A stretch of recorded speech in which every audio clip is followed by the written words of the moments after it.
Another day, another legal challenge for Congressman George Santos. This time, he's finalizing a deal to avoid prosecution in a stolen checkbook case. CBS 2 political reporter Marcia Kramer says Santos was to appear before a judge in Brazil over Zoom.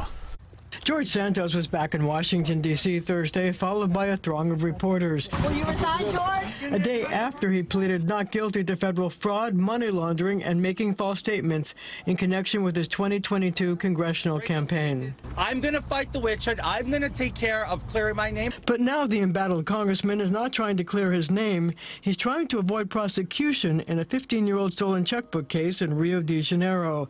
Santos is facing the Brazilian judge over Zoom. He couldn't go there anyway since federal authorities confiscated his passport Wednesday.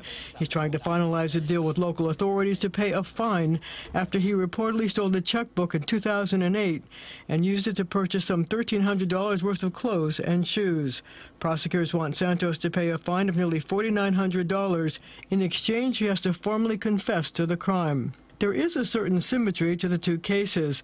Both involve an apparent desire to look good.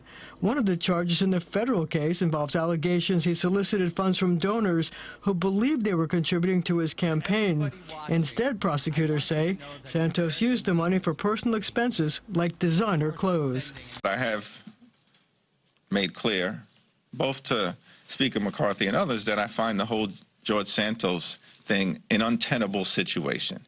It's beyond the pale. Adding to Santos's woes, now House Minority Leader Hakeem Jeffries is blaming Santos for the failure of Republicans to negotiate a debt ceiling deal.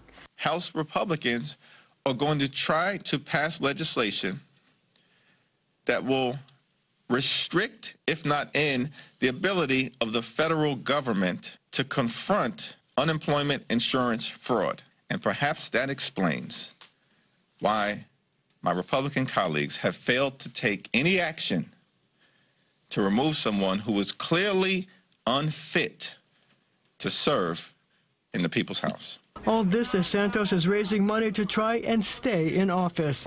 I'm Marcia Kramer, CBS 2 News.